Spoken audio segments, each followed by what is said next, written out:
Bien, on vous salue dans le merveilleux nom du Seigneur Jésus.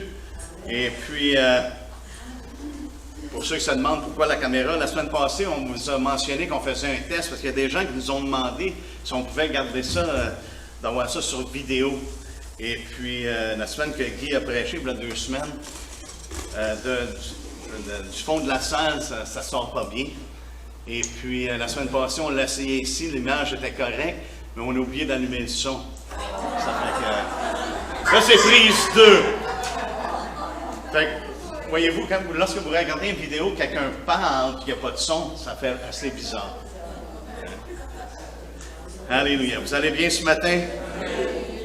Amen. Si vous voulez tourner avec moi dans Luc, ça fait quelques semaines que je dis que je vais terminer la parabole du semeur.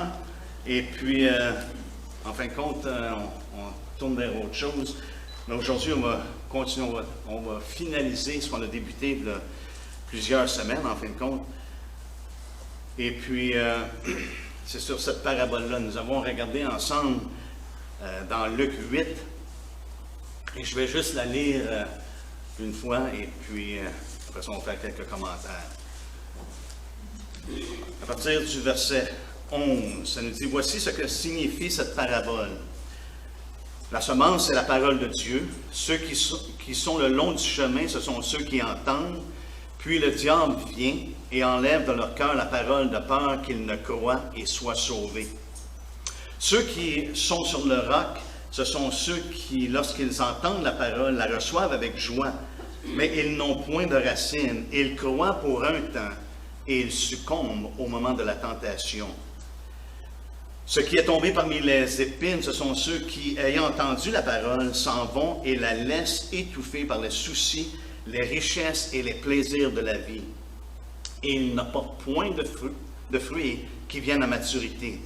Ce qui est tombé dans la bonne terre, ce sont ceux qui, ayant entendu la parole avec un cœur honnête et bon, la retiennent et portent du fruit avec persévérance. Amen. Père, on veut te remercier encore une fois qu'on a le privilège d'être rassemblés ensemble.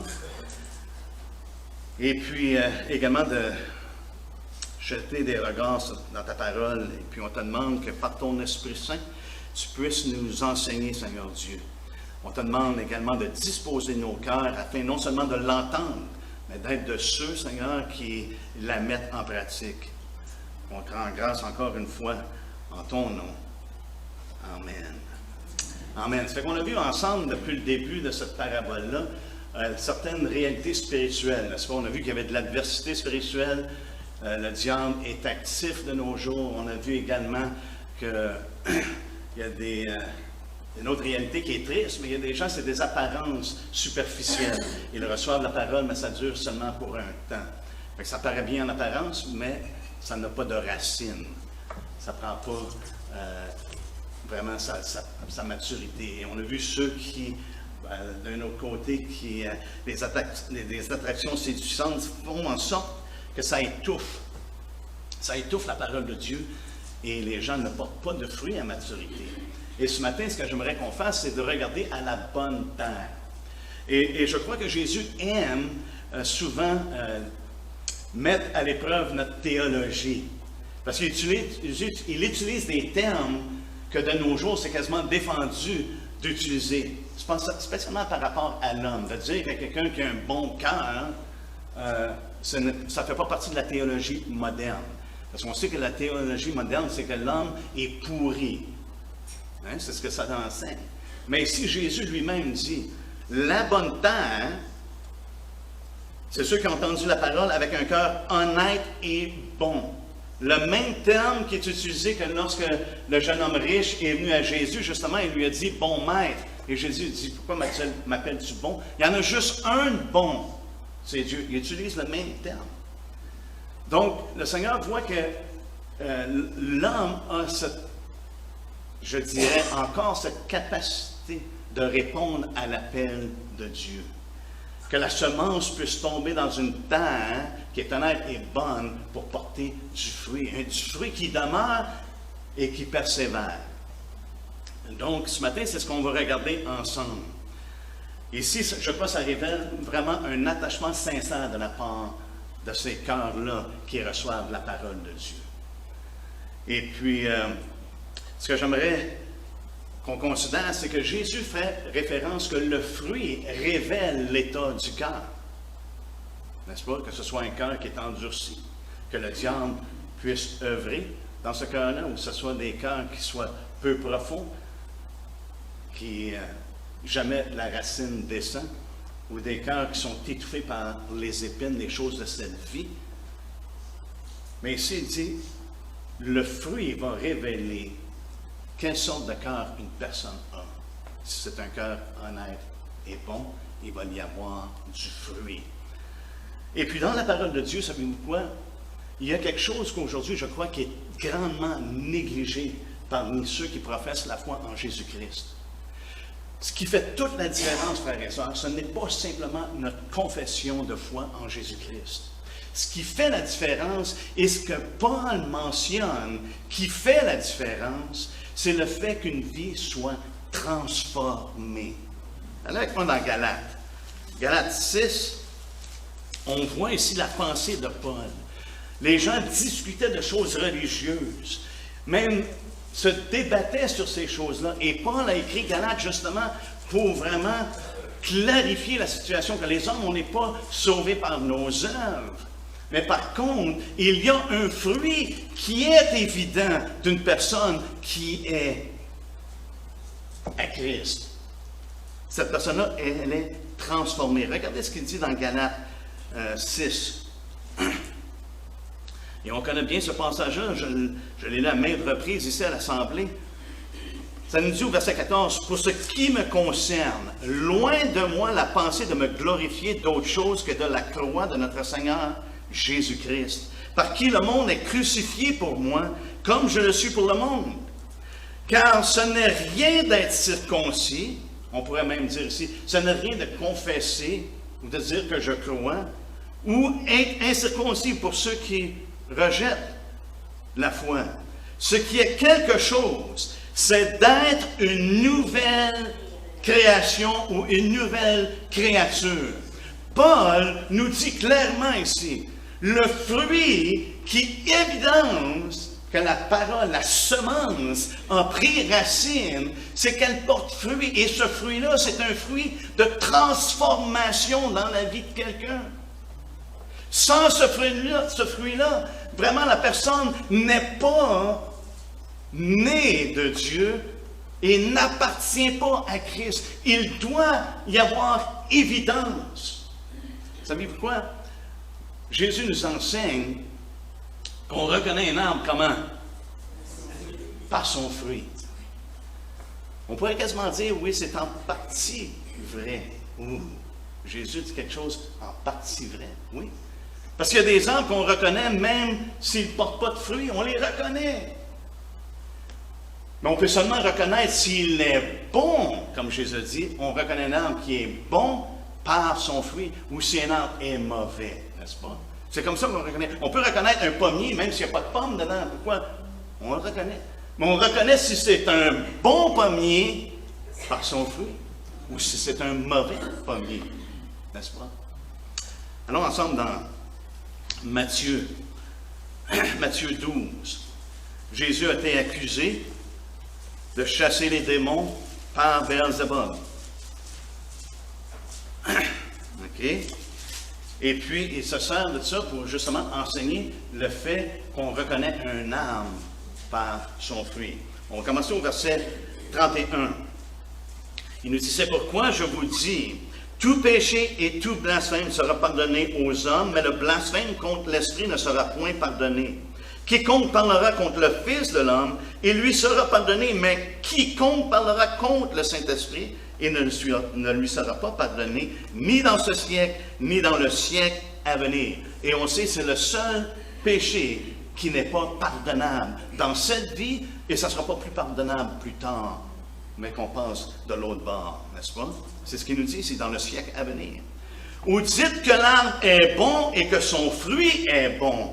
Ou dites que l'arbre est mauvais et que son fruit est mauvais. Car on connaît l'arbre par le fruit.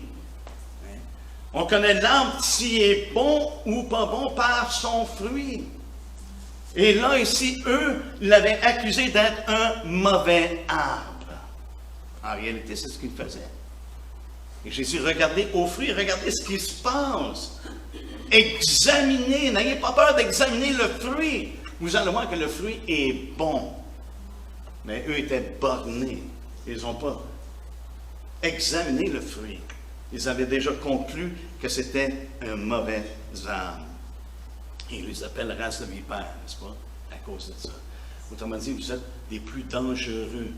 Et vous êtes un poison en ce qui concerne les choses de Dieu. Donc, on reconnaît l'arbre, les arbres par leurs fruits. Chez ma mère, elle a justement un pommier. Elle a un pommier, ma mère, on sait que c'est un pommier, pas par le fruit qu'il porte. On sait que c'est un pommier parce qu'on reconnaît les feuilles, on reconnaît l'arbre de la façon qu'il est. Mais savez-vous quoi? Ce pommier-là, il y a absolument zéro fruit. Pas en tout. Là, il y a une certaine utilité en tant que pommier, parce que ça pourvoit de l'ombre lorsqu'elle a mis des chaises. Mais c'est la seule utilité qu'il y a. Mais c'est un mauvais arbre. Même des mauvais arbres peuvent avoir une certaine utilité. Fait qu'il y a des gens qui confessent Jésus-Christ et qui ont pas nécessairement de fruits, mais ils ont quand même une utilité. On les voit qui s'associent avec ceux qui portent des fruits. Ils ont une certaine utilité. Mais le Seigneur, lui, regarde à quoi? Hein? Non pas si on a une utilité, mais il regarde au cœur. Et ce qu'il regarde, c'est le fruit qui ressort de la vie d'une personne. Donc maintenant, aujourd'hui, aussitôt qu'on parle de fruits, on a la difficulté avec ça parce qu'on a une théologie qui dit on est sauvé par la foi et non par les œuvres. Et c'est la vérité. Mais par contre, ce qu'on néglige de faire, c'est de l'autre côté de la médaille qui nous dit mais la foi sans les œuvres est inutile, elle est morte. Voyons, on peut s'accrocher sur un côté, mais ça devient aussi faux que si on s'accroche de l'autre côté. Il faut être balancé, il faut prendre tout le conseil de la parole de Dieu et non seulement ce qui fait notre affaire. Et souvent, j'ai remarqué que les gens qui disent « Oh, on est sauvé par la foi et non par les œuvres », c'est souvent qu'ils veulent excuser leur manque de fruits ou leur mauvais fruits. Parce que celui qui est enfant de Dieu, ça veut dire quoi? Désire faire la volonté de Dieu. Ce n'est pas une œuvre, ce n'est pas une tâche, ce n'est pas un fardeau. Ce n'est pas, comme Jean dirait dans son épître, ce n'est pas pénible. N'est-ce pas? Pourquoi? Parce qu'on fait nos délices dans le Seigneur. C'est ce qui fait toute la différence. Et ce n'est pas seulement la confession, frères et sœurs, mais il y a de l'action avec notre confession.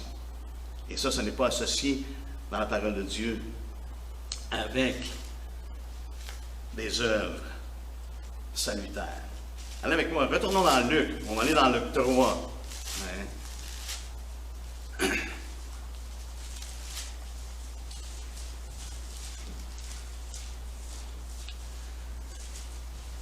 Et je crois que c'est essentiel que nous retournions à la base de l'Évangile. Chose, je crois, qui malheureusement ont été négligées dans notre génération et même dans notre culture évangélique. De mettre une emphase sur le fruit a été grandement négligé. Regardez ce que Jean-Baptiste a prêché. OK? Jean-Baptiste, au chapitre 3 de Luc, à partir du verset 7, nous lisons, il disait donc à ceux qui venaient en foule pour être baptisés, dans Matthieu et je crois dans Marc, ça dit les pharisiens. Mais ici, il disait en foule, parce que ça s'adresse à tous. Ça s'adresse aux gens bien ordinaires et ça s'adresse à ceux qui sont en autorité, n'est-ce pas? Il disait donc à ceux qui venaient en foule pour être baptisés par lui, race de vipères, qui vous a appris à fuir la colère à venir? Produisez donc des fruits dignes de la repentance. C'est ce que Jean a prêché.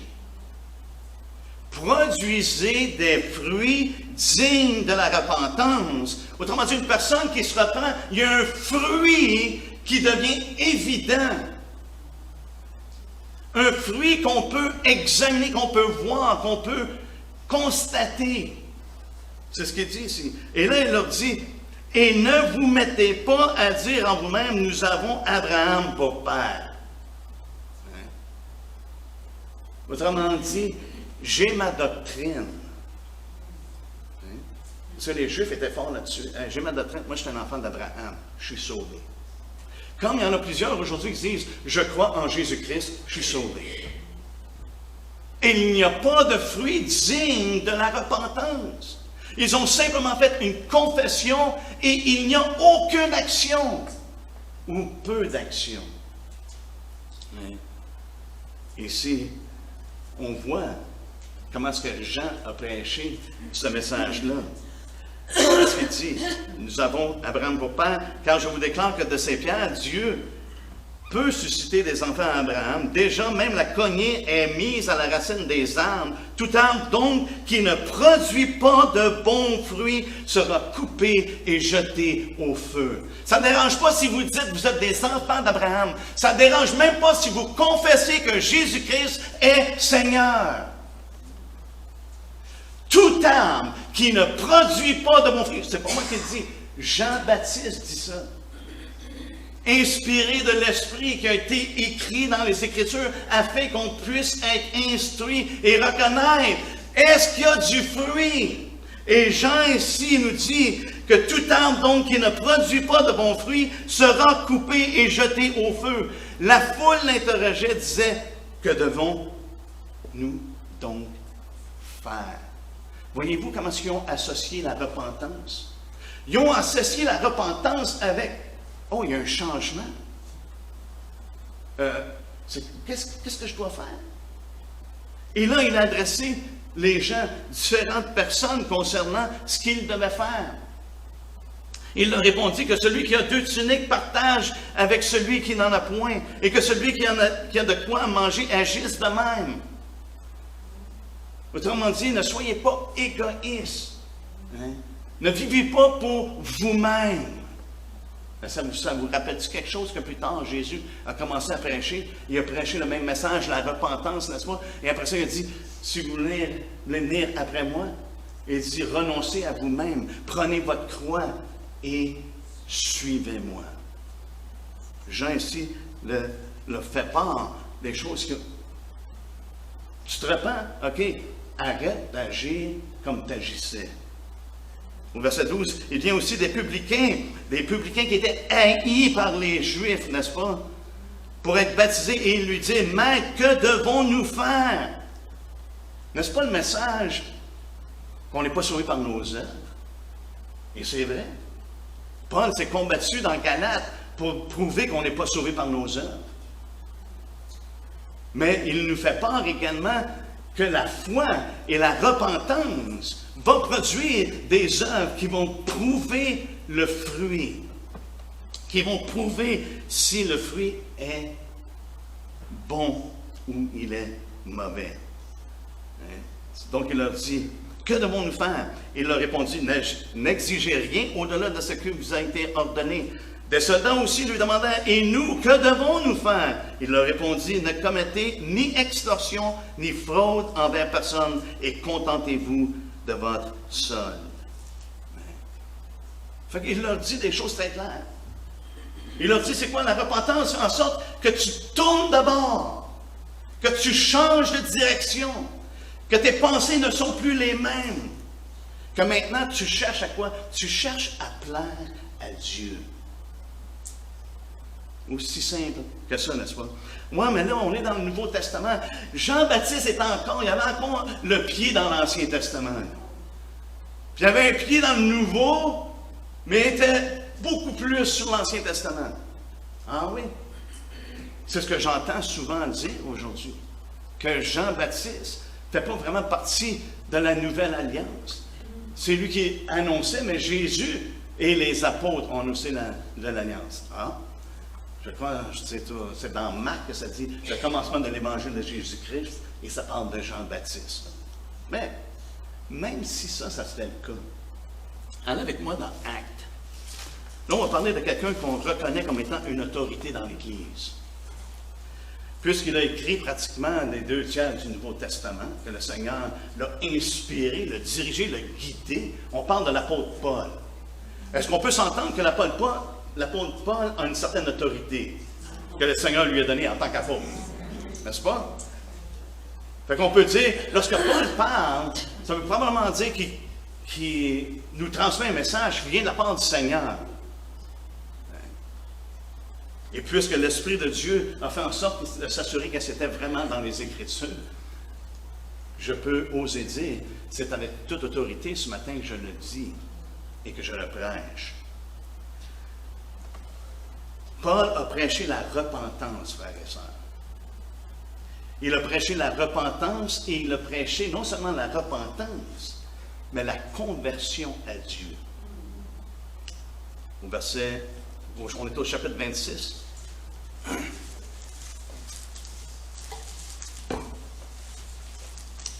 Au verset 19. Ça nous dit, en conséquence, roi Agrippa, je n'ai point résisté à la vision céleste, à ceux de Damas d'abord, puis à Jérusalem, et dans toute la Judée, et chez les païens, toujours le même message. Ça ne dérange pas à qui il s'adressait, mais il avait le même message. À Damas, à Jérusalem, dans la Judée, et chez les païens. J'ai prêché la repentance. Paul nous dit lui-même, mon message, c'était la repentance. Et si on se fie à ce que les Écritures nous disent, qu'est-ce que la repentance, ça amène les gens à dire, qu'est-ce qu'on doit faire? Et c'est pour ça que dans le Nouveau Testament, ça nous dit, crois au Seigneur Jésus. N'est-ce pas? Mais avec qu'est-ce que ça l'implique? Ici, j'ai prêché la repentance et la conversion à Dieu avec la pratique d'œuvres dignes de la repentance. Non seulement qu'il a prêché, vous avez besoin de vous repentir, mais il dit, on s'attend qu'il y ait un fruit de cette repentance-là. J'ai prêché la repentance, j'ai prêché la conversion à Dieu, j'ai prêché la pratique d'œuvres dignes de la repentance. Imaginez-vous l'emphase que Paul a mis et que trop souvent il est négligé dans notre génération. Et on a une église et on a des gens qui professent et confessent le nom de Jésus-Christ, mais qu'il n'y a pas de fruit, ou le fruit est mauvais. Et je ne mets pas le blâme sur ces personnes-là, je mets le blâme sur nous qui prêchons l'Évangile. Est-ce qu'on met la même emphase que Jean-Baptiste a mis, que Jésus a mis, ou que Paul a mis? Je prêche la repentance et la conversion à Dieu avec la pratique d'œuvres dignes de la repentance. Ce n'est pas simplement des mots. Mais on voit ici que Paul s'attendait qu'il va y avoir une action. Qu'il va y avoir une action. Paul est celui qui a débattu concernant qu'il n'y a pas d'œuvre salutaire qu'on peut faire. Vous avez juste besoin de regarder dans le livre de Galates et vous allez vous apercevoir, Paul était un défendeur de ceux qui sont sauvés par la foi sans les œuvres. Mais il n'a pas exclu les œuvres. On n'est pas sauvé par ces choses-là. Et Paul, même, lorsqu'il a prêché à Athènes, c'était pas seulement que Paul là, était devant un roi, il dit, oh, vous m'avez impressionné, il m'a leur donné un bon message. Imaginez-vous devant le roi, il a donné un message, il dit, c'est ça que j'ai prêché, la repentance, la conversion et les œuvres dignes de la repentance. Il a fait ça devant le roi. Mais lorsqu'il a parlé aux Athènes qui étaient des idolâtres, il nous dit une parole par l'Esprit qui fait en sorte que ce n'est même pas une option pour nous. Ce n'est pas une option de prêcher la repentance, la conversion et la pratique d'œuvres digne de la repentance. Hein? C'est correct qu'il m'a averti qu'il allait partir. C'est pas parce qu'il est fâché après moi. Du moins, j'espère que non. Hein? Regardez ce qu'il dit dans Actes 17. Pour ceux qui étaient là avec nous pendant notre étude du livre des Actes des Apôtres, on a parlé assez intensément sur ce verset-là. Au verset 30, ça dit « Dieu, sans tenir compte des temps d'ignorance, annonce maintenant. » Et le mot « annonce », on a vu ensemble que ce n'est pas seulement une annonce banale. C'est un commandement, c'est un ordre. Dieu a ordonné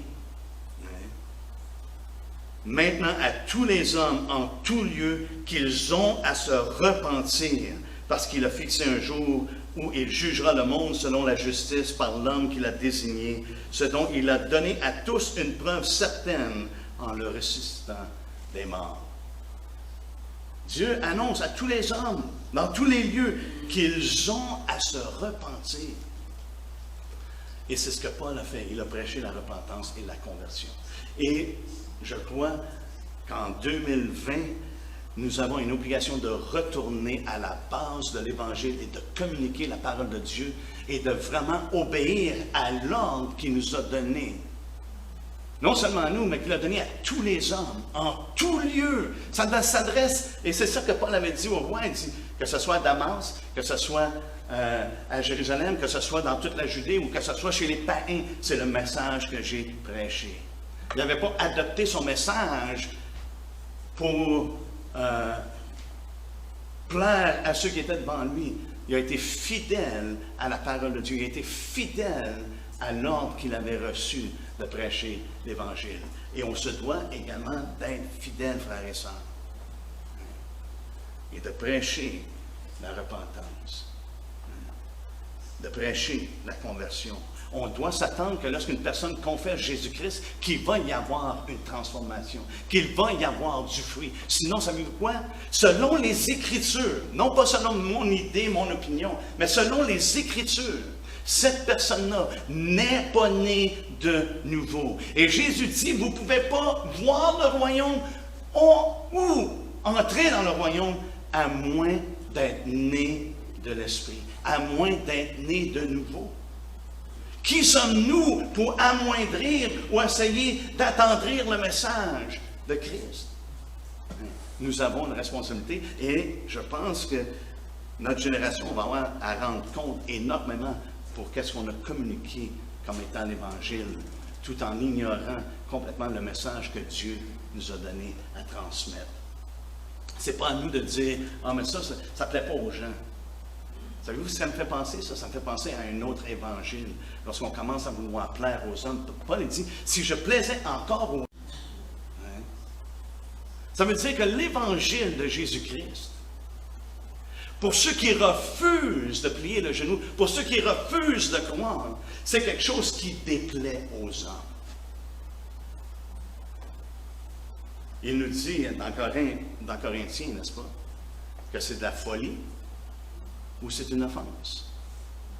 Mais pour ceux qui croient, c'est la puissance de Dieu pour le salut. Et notre désir, c'est d'amener les gens à croire l'Évangile. Et ça a toujours été de cette façon-là. C'est toujours le message que Dieu a donné, même dans l'Ancien Testament. C'est assez fort. Même dans l'Ancien Testament, le désir de Dieu, c'est que les gens se repentent. Allez avec moi dans Ésaïe 55.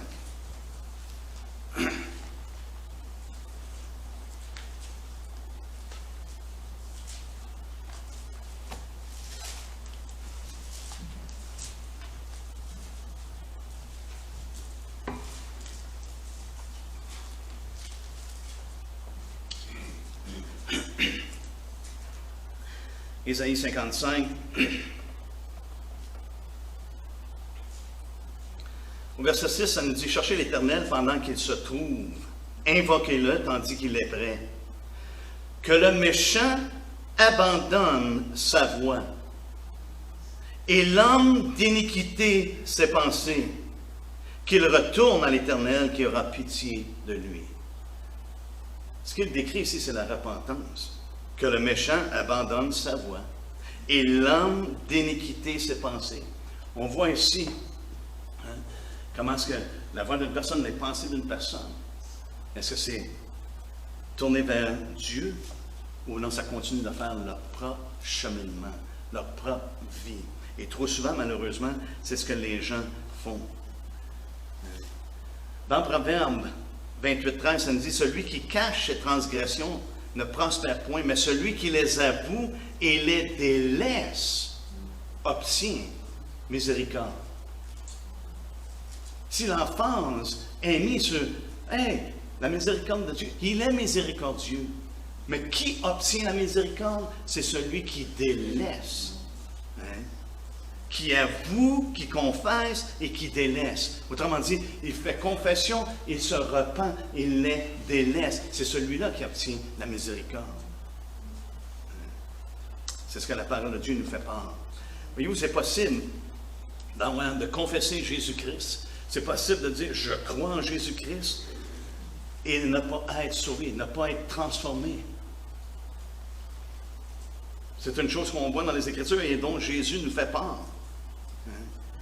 Dans Matthieu 7, passage qu'on fait référence souvent à travers les années, ça nous dit au verset 22, il dit, « Plusieurs me diront en ce jour-là, Seigneur, Seigneur, n'avons-nous pas prophétisé par ton nom, n'avons-nous pas chassé des démons par ton nom, et n'avons-nous pas fait beaucoup de miracles par ton nom? » Ces gens-là confessaient Jésus-Christ. Ils croyaient en Jésus-Christ. Mais une chose qu'ils n'avaient pas fait, c'est de se repentir. Et ils n'avaient pas été convertis, d'après moi. Parce qu'il nous dit ici, « Alors je leur dirai ouvertement, je ne vous ai jamais connus.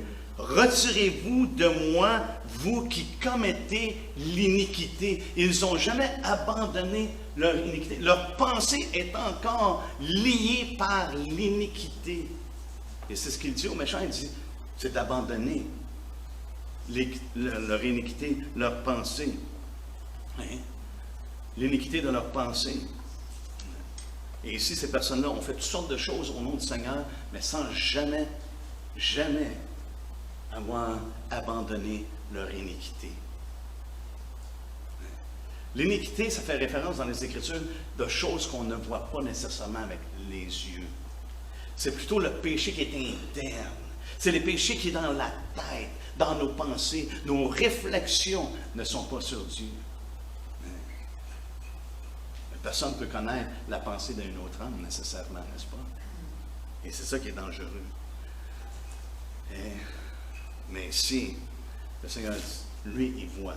C'est lui qui sonde. C'est lui qui voit vraiment ce qui est dans le cœur. Tournez avec moi dans Éphésiens, on va terminer avec ça. Dans Éphésiens 4. Si on voit l'enfance dont Paul a fait à travers sa prédication, il nous parle de qu'est-ce qu'on peut s'attendre. Comment est-ce qu'on peut vraiment examiner si un arbre est bon ou si un arbre est mauvais. Si un arbre porte de bons fruits ou s'il porte de mauvais fruits. Et dans Éphésiens 4, à partir du verset 17, ça nous dit, « Voici ce que je dis et ce que je déclare dans le Seigneur. » Et ici, on voit l'autorité sur laquelle Paul se repose. Il parle de la part du Seigneur. Vous ne devez plus marcher comme les païens. Et comme j'ai dit, Paul est celui qui a défendu le plus que nous sommes sauvés par la foi sans les œuvres de la loi. Mais il dit, voici ce que je communique ici aux Éphésiens. Vous ne devez plus marcher comme les païens. Exactement ce que Jean a fait lorsque les gens lui ont dit, que devons-nous faire? Il leur a dit exactement ce qu'ils devaient faire, n'est-ce pas? Vous ne devez plus marcher comme les païens qui marchent selon la vanité de leurs pensées. Autrement dit, qui marchent dans l'iniquité. Ils ont l'intelligence obscurcie. Ils sont étrangers à la vie de Dieu à cause de l'ignorance qui est en eux, à cause de l'endurcissement de leur cœur.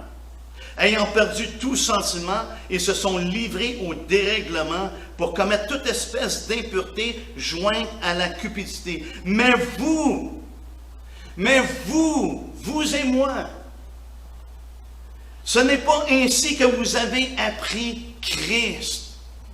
Vous n'avez pas appris Christ à continuer dans la cupidité, dans l'impureté, dans les dérèglements, dans l'endurcissement, dans l'ignorance.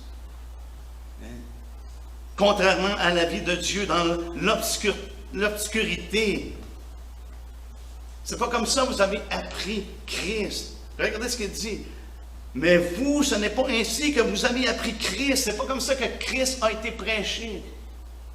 Si du moins vous l'avez entendu. Donc, Paul est sur le point de dire qu'il s'attend qu'il y ait du fruit, qu'il s'attend qu'il va y avoir une transformation. Il s'attend qu'il y ait un changement catégorique de la part de ceux qui ont appris par rapport à Jésus-Christ. C'est ce qu'il s'attend.